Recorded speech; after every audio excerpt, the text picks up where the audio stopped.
What if the version of you showing up every day isn't really you? It's just a setting that no one told you could change. And what if the scariest part about that is you've gotten so comfortable there, you stop noticing? If that's you, stay tuned. Welcome to Let Me Clarify. Let Me Clarify is a podcast where I, your host Claire, takes a topic or an idea and I pause long enough to illuminate it. Or dare I say, clarify. And today we're talking about default settings. So what is a default setting? When I first think about it, I work in the tech space. Default settings, I think about a laptop or computer, and it's something that's pre-configured. So to define default settings, if you think about it in a technological sense, I looked up the definition, and Lenovo, which is a computer or tech company, they define default settings as a preset configuration or value applied to a device. When we think about default settings in a human aspect, in a behavioral aspect, I am going to use the definition we see in Urban Dictionary. Urban Dictionary defines default setting as resorting to, using old habits, or a way of acting to deal with a person or situation. And if I have to be honest with you guys, I've been MIA from this podcast because I found myself reverting back to my default setting. And I'm going to tell you something that I really don't like admitting. And that is my default is I am a very negative person. I'm extremely judgmental and I'm very fearful. Which I know is probably hard to, if you don't really know me, you're probably like, what? No way, that's you. But yeah, that's literally me. In my recent past, I've been very negative. I've been very judgmental, very defensive, very much in a survival mode. And in what I thought was a phase of my life, I'm realizing is now a default. It's if I do not make the actionable steps to fight against that, I fall victim to my default. And this has not always been the case.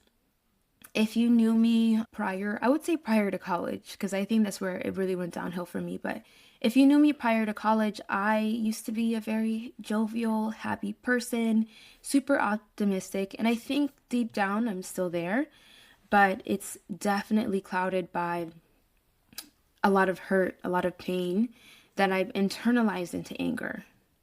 And I find myself, when I'm not making a conscious effort to go against my negative feelings, I find myself falling right back into the default.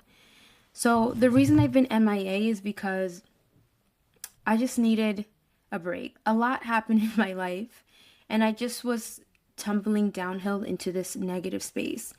And if we go back to my first episode, it was the top of the year. I'm talking about personal mantras because I'm like, I really want to make 2026 my year. And believe me, I still think I can do that. But I also had to take a break, take a pause to understand that what I was doing wasn't working. In my first episode, I explored the idea of mantras. What is your mantra to get you going, to keep you motivated, or just to get you in check when you feel these moments? And my mantra was quit being a loser. And I still believe in this mantra because it's going to check me.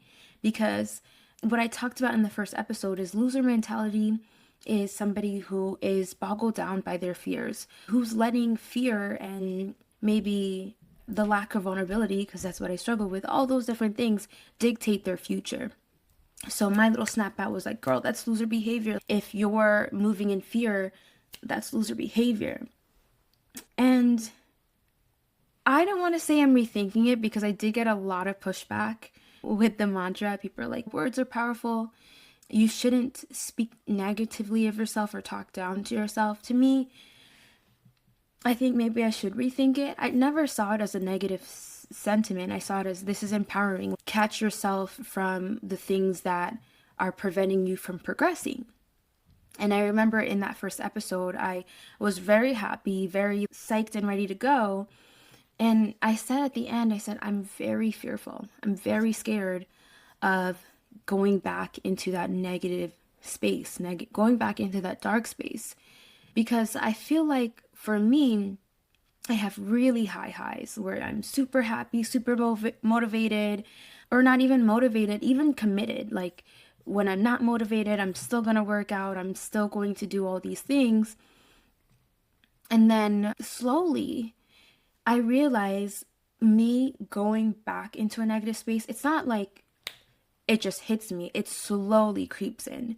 And for the past few months, I've just had small things slowly creep in to where it just has switched my mindset from where I felt resilient and I was like, I'm gonna still fight against this.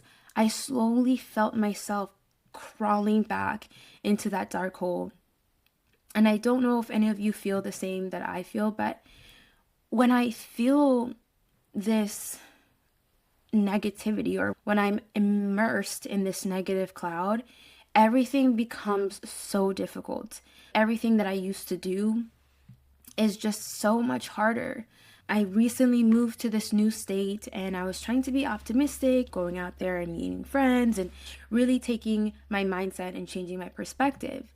I talked about how I've been trying to do the speed dating event and 2 times it was canceled and I traveled all the way to Seattle and I live an hour away and I was still like, it's okay. I'm going to make the most of it. I'm going to make the most of it. And then I just really don't know what happened to me. I really don't. So I slowly found myself just being self-isolating, like just telling myself all these negative things that I used to say, and I said, I'm never gonna say that. And here I am saying again, oh my gosh, Claire, you're so stupid. Oh, you're never gonna do this, or why bother? All these horrible things.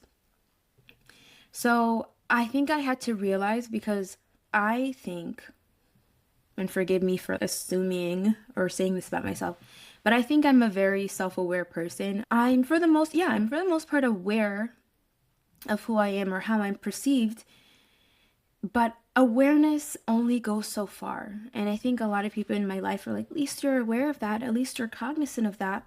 Awareness only goes so far. I'm moving into the space where I want to be better than my default. I want to find those actionable steps to combat or maybe proactively prevent myself going in the downhole, because I know I have some very bad character flaws. One of them, if I'm being completely honest and having this transparency moment, is that I have a really bad temper. Yeah, it's bad. And sometimes it causes me, I see red and then I just go off. And I realize that, girl, 30 is approaching and I really want to get my emotions in check, because I don't want to be that person that just continually sees people as their enemy, continually is in a survival mode, and then I unleash attacks that I can't take back. So I really need to figure out, what can I do to get this emotional regularity? And how can I prevent myself from going into this negative headspace? How can I work against my default? Because some people's defaults are very happy and it's great for them to revert back to it. My default is doing me no favors whatsoever. So in preparation for this episode, I went looking for answers. I am a research girl. I'm always on Google looking up things. And what I found was bigger than I expected. It really first started with me doing a lot of self-reflection. And in that reflection, I had to sit down with myself and understand, what is the cost of my default? What does my default cost me? Or what does my default cause me to miss out on? And there's maybe 3-4 main points in my life, or yes, three to four main areas in my life where I feel like that my default has cost me tremendously. The first is my professional status. And this is not me being woe was me. This is me really being honest. And if I'm being honest with myself, my default yes, it's negative. It's also that of a defeatist mindset. I tend to ruminate. I ruminate in negativity, which is draining for those around me. And recently, actually today, I was scrolling on TikTok and I saw this TikTok of Rico Nasty. She's a Taurus like myself. And she was saying, I'm a Taurus and I really believe everybody hates me. I struggle with being comfortable because my mindset, my ego, is that everyone hates me. And I could relate 100% because I think I also move in that same mindset. I really believe when I'm in my default, when I'm in my, if they say lower self, I feel like everyone hates me. I feel like everyone's against me and I'm on a survival mode and I'm like, wow, like hitting before other people hit me. And that's just not a healthy way to live. It's not a healthy way for your mental state. Also, it's really not a healthy way for your physical state. Like stress, anger, all these emotions, if you don't resolve them, they can manifest in physical ailments. So I'm like, oh my gosh, I'm too young to have high blood pressure. I'm too young to have all these different things because I'm harboring these feelings, I'm harboring these emotions. So I had to understand, pause, and reflect, what is my default costing me? I said, professionally, I'm stagnant. I tend to count myself out before giving myself the opportunity or the chance. So let's say I find a job offer that I'm like, oh my gosh, I think I'll be great at this. I will read the description and maybe one or two things I don't have, and I'm like, okay, they're not gonna hire me. There's no bother in trying. And I know for a fact that has prevented me from a lot of opportunities. It's prevented me from maybe venturing out of the space that I'm in because I don't believe that will be there for me. And then I see those, my contemporaries, like I sound like an oversense saying contemporaries, but I see people who like my contemporaries, I don't know other word to say. I see them surpassing me professionally. I see them doing what they want to do. And I'm just stagnant. I don't want to say that I'm jealous. I'm so happy for them. But, and there's no but, I'm very happy for them. I just want that for myself as well. And I realize if I stay in this default, it's not going to happen. Another area where I feel like my default has costed me is I don't know how do I say this, is the area of romance. I have encountered a lot of shitty people, but in the same breath, I've also encountered a lot of great people. And I've encountered a lot of people who are so willing to I don't want to say love me because I don't know if we got there, but willing to see me, willing to understand me and grow in a connection. And because I'm in this negative mindset, I really believe romantically that people don't like me and that I'm just not an attractive person. So because of those negative mindsets, I push people away and I just tend to ruin budding connections because I'm like, okay, I'm calculating like this is not going to work out and when is this person going to break up with me or this person's not going to like me anymore. So I'm already thinking about the demise before anything even starts. I got to figure that out.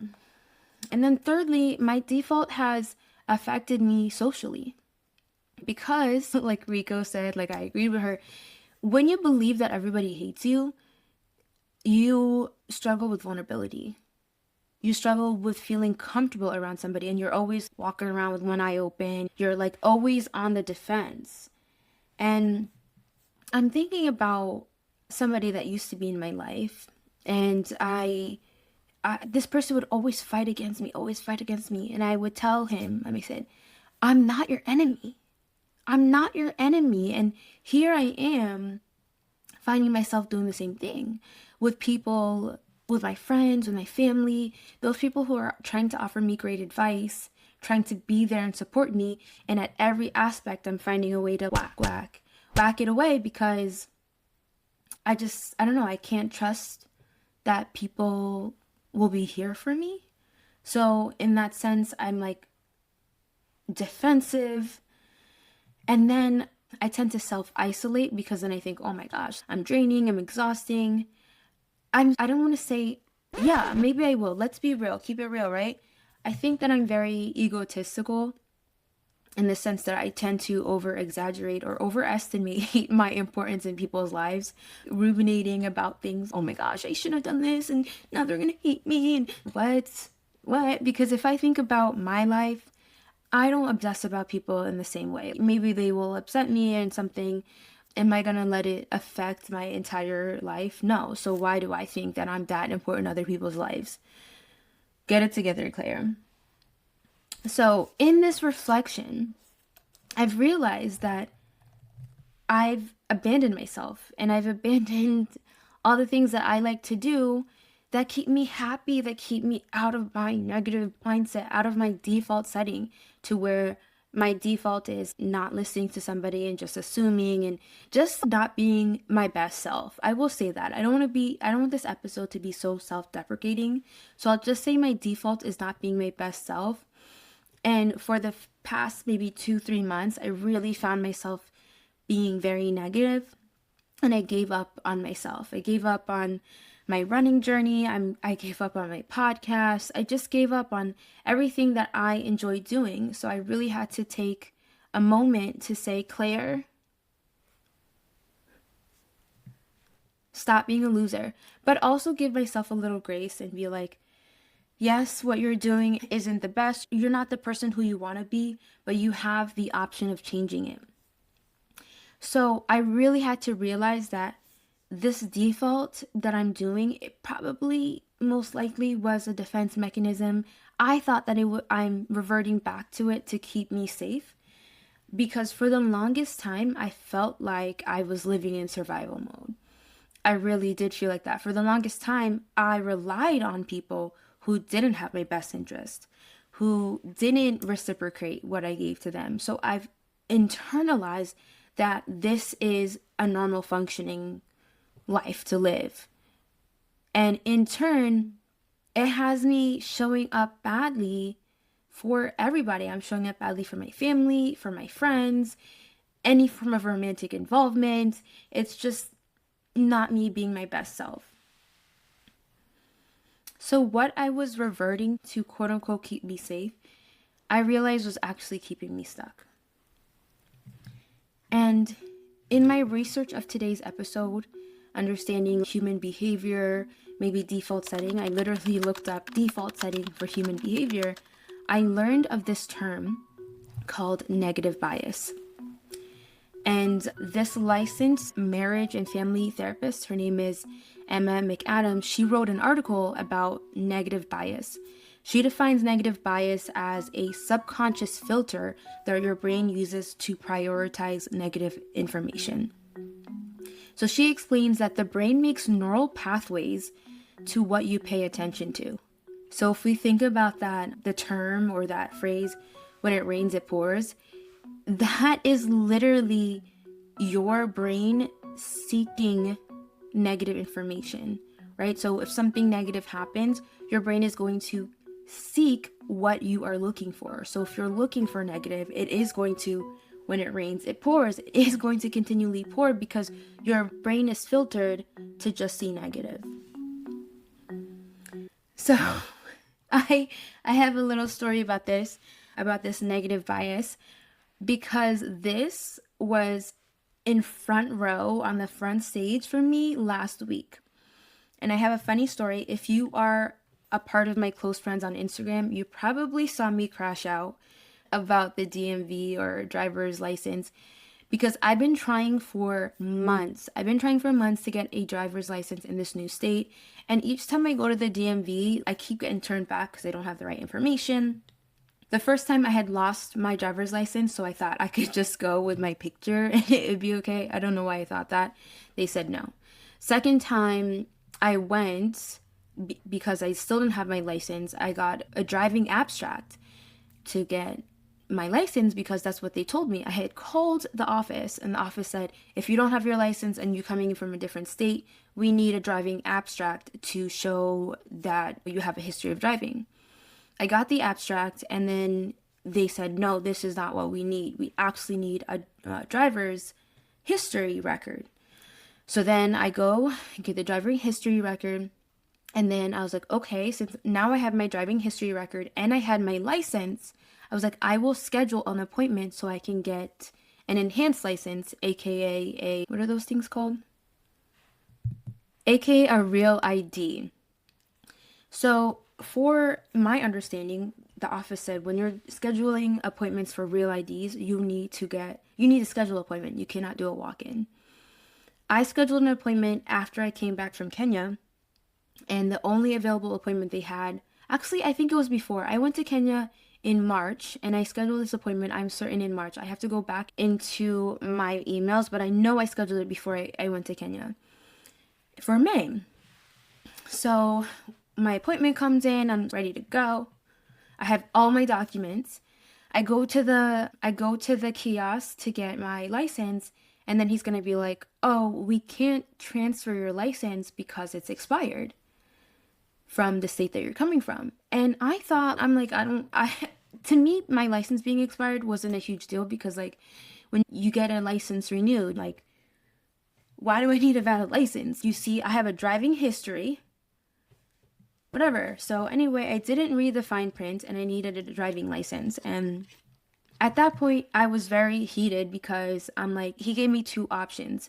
He said, you can either go sit for a written and driving test, or you can go renew your license at the state you're coming from.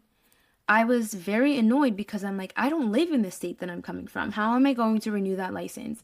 And second, why in the world do I now have to pay, right? And now have to pay for a driving test and a written test just to get my license. And then he's going to say, if you do it that way, where you go with a driving and written test, you can't get your enhanced first. You have to get a regular license, then you can get your enhanced license. And for me, that was enough. That was enough. I was like getting agitated and I was like ready to leave. And he was like, okay, you need to calm down. Literally, I think for me, it's a trigger. Don't tell me to calm down. And he was like, it's actually your fault because how long have you been in the state? You should have come earlier. And I said, I have come here. Because he said, oh, it looks like you've been here before because there's a record. There's already a record for you. Yes, I came here 3 times before. Actually, maybe 2 times before coming now. So I was very annoyed at him to be like, it's your fault. You should have came earlier. You should have came earlier. And calm down. I'll get it. No, because at this point, I tried to follow rules and procedures and I keep getting led astray. One, your people in your office told me to get the driving abstract. I paid for a driving abstract and you said, no, we need a driving license. I'm sorry, a driving history. I paid for a driving history. And then my license expired. There were so many different things. I'm so annoyed. And then he's like, you should have came without an appointment. You literally told me, your offices told me I can't get an enhanced license without an appointment. So now you're telling me I should have came as a walk-in? I'm so annoyed. That happened. And that for me was the tipping point. Because I feel like ever since I've come to Washington, I have encountered some setbacks or just things that haven't come or gone the way I am intended to. And I've tried to be very positive about it. Transparency moment or honesty moment. I came to Washington to go to school and I didn't get accepted into the school. I got waitlisted and I was just like trying to make the best of it. So then after getting waitlisted and not accepted, now I can't get a license. Yeah, when it rains, it pours. I really crashed out. I crashed out because I'm like, ever since I came to Washington, things are just not going my way. And what was the reason? What was the purpose of being here? I thought this was supposed to be easier. I thought blah, blah, blah, blah. I was really getting heated because my brain, I'm realizing now, was filtering and searching for negative. It was searching for that. So for a while last week, I was really upset. I was very angry. I don't know if this ever happens to you, but I was getting so angry that my brain hurt, that my brain was itching. I just couldn't calm myself down. I just could not relax. So I was like, oh, why is this happening to me? And now I'm understanding that I was functioning in a negative bias. My brain was fixating on those negative things. And what Adams goes on to later explain is negative bias is not a character flaw. So it's not something that you really should demonize or look down upon. Negative bias isn't a character flaw. It actually instead is an evolutionary defense. So this is something that was passed on, inherited by our ancestors. Our ancestors, when they were alive and roaming the world, they needed to prioritize negative information that was coming in their way because they needed to be on alert for any threats or predators that could potentially harm them. So our brain, I'm learning, it defaults into the negative to keep us safe. But in that same token, as it's trying to keep us safe, it is actually removing us from our joy. And I would go and argue that not only is this working against our own joy, but if we allow it, negative bias lays the trap for the default effect. So in my research, along with understanding and learning what negative bias is, I also came to understand a term called the default effect. And the default effect is sticking to the status quo, right? If you remember High School Musical, no, stick to the status quo. Like, why would you venture out into something new and potentially scary when you can go to what is familiar? And what is familiar is what we deem as what's safe. So how do these two concepts connect? These two concepts connect because negative bias is what filters our brain to alert us of danger and threats. And when we filter our brain for that, it's going to say, hey, to keep you safe from these dangers and threats, choose what is familiar. Familiar is going to keep you safe. We don't know the unknown. Hold on, that is not going to keep us safe. So even though the defaults that we may have for ourselves, even though they feel safer, sometimes, and I'm going to say for me, sometimes they can actually destroy you. And this is me checking myself because I'm seeing or recognizing the default destroying me. But like negative bias, I also want to say that default settings are not always bad. Default settings can be, or default effect, choosing the status quo or choosing what's familiar, it can be used as an efficiency tool, right? If we think about somebody like Steve Jobs, his default was to wear a black shirt and jeans, and that was just efficiency. That's one less thing to think about, right? Because oftentimes we have decision fatigue.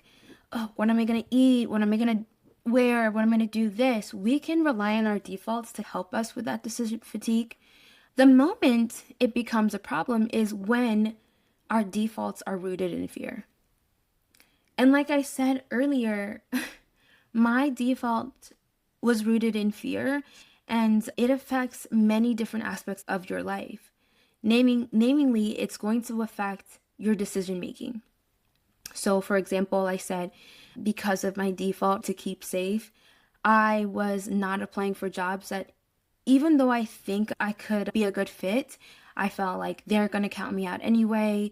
This is not the safe pick. Just go for what you know.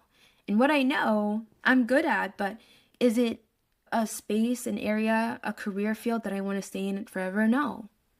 So I have to fight against that default.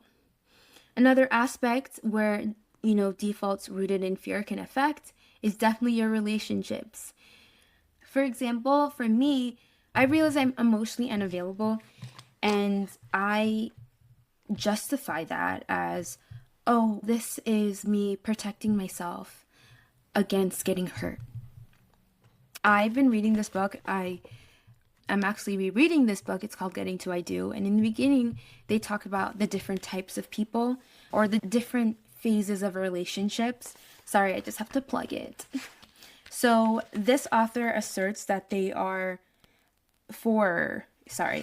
She asserts that there are 4 different phases of a relationship. There's the perfect phase, which is the first 3 months where everybody is great. We like each other.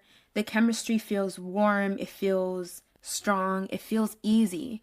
And then the second phase is going to be the imperfect phase, where it is the second set of 3 months. So maybe you're 6 months in and you start to realize a few things about each other that you may not like. You start to see things beyond maybe that perfect veil that you have.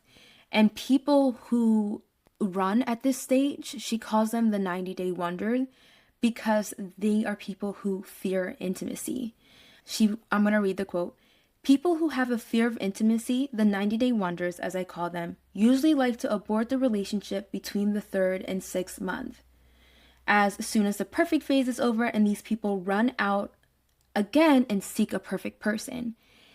And she clocked me on this one. She clocked me because my default is I have a fear of intimacy, I have a fear of vulnerability, and because of that, I really soil relationships before they even get to launch off. So this is another area that is affecting you. So your defaults can affect your decision making, they can affect your relationship, and most importantly, we don't even talk about this enough, your defaults are going to affect your memory, okay? Because it's going to edit out all the good things and then you're going to just fixate on the negative. For me, I'm good at doing that. I'm good at allowing my brain to rewire the memory to only see negative, rather than see, okay, this was bad, but there are other positive things that happen. We're robbing ourselves of good experiences if we stay in a fearful default. So I like to pride myself that I'm a realist. I'm so real, like I'm gonna tell it how it is. But I had to realize that I wasn't being real or genuine. I was being filtered. And I was being filtered in a negative mindset. It's, you know how they have the blinders? For me, I was blocking out any positivity and only seeing negative. This leads me to, how can we change this setting, right? If you're anything like me and your default is not the person you want to be, you want to claw outside of that setting so you're not reverting back to any negativity or toxicity in your life, how can you fight against that? How can you change it? So Adams gives 3 takeaways on how we can rewire our brain to fight against this negative bias that is just defaulted for us. The first is noticing patterns. So it's one thing to be self-aware of yourself and notice that.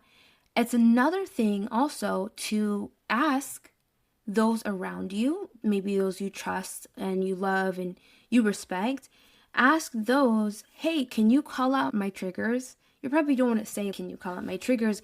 But when you're ready to be real with yourself, you want to be like, was I bugging right there? Or let me know. Am I in the wrong? Or when do you see me being negative? Because I'm not really aware of that. We can rely on our community, rely on those people that we trust and love. The second takeaway is, she said, take a break from your negative sources. So if you're somebody who falls into a negative bias because you're always consuming news and just negative information, she says take a break from that. For me, what I had to realize and what I need to be more cognizant of is my consumption of reality TV. If you know anything about me, I love reality TV, but that exposure is not good in me combating this negative bias.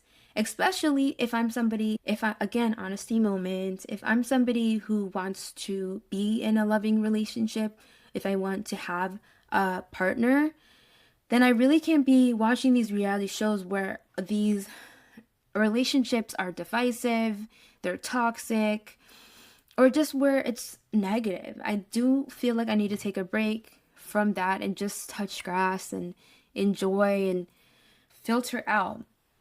I'm looking here, right here on the side, I have my vision board that I made in January.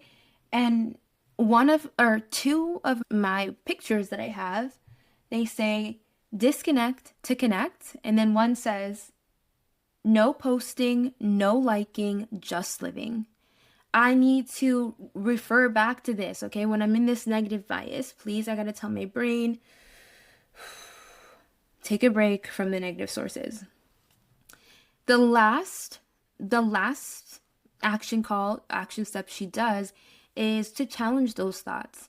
And she does it through, or she suggests challenging those thoughts through journaling, or also even just, hey brain, let's give an example. If, let's say you maybe took a dance class and you feel foolish because you're an adult taking a dance class. You're like, oh my God, this is so stupid. Why would I do it? Hey, brain, thanks for this thought, but I want to be happy. So I don't care if I look stupid. I choose joy over survival. Oh, snap to that. Hold on, I'm just eating myself up right now. So challenge those thoughts. That is very important. Also, in addition to us challenging the thoughts, she has another action step to journal things that you're grateful for. And I remember in college, I used to be a part of this Christian organization, and me and my friend, we adopted this daily practice that we learned from the group, which was to text each other three things that we were grateful for the day. And this is because we went to camp, and there was we called them club talks, kind of like a TED talk, but we had somebody speak to us, and he said that, I think it was his daughter or his niece or somebody, she just was really feeling super negative, and he wanted to help her change her perspective. So he said, you know what? I'm going to challenge you. 3 days, I want you to text every day. I want you to text me 3 things you're grateful for. And he also challenged us. Maybe sometimes you're feeling down, you just didn't have a great day.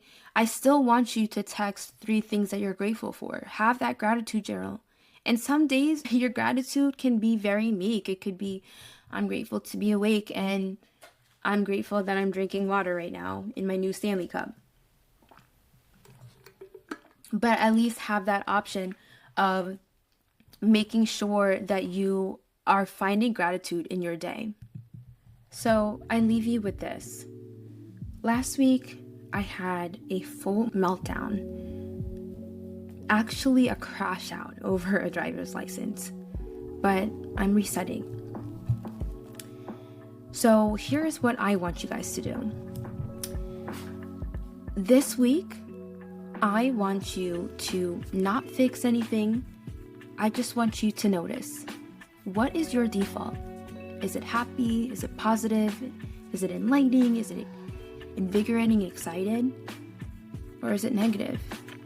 Is it self-deprecating? Is it defeatist? What is your default? Let me know. Let's chat. Drop a comment. Send me a DM. However you want to do it, but let me know. I know that I'm not the only one that's been a passenger in their life. So maybe to start, we're just going to notice our patterns and our defaults. Until then, see you.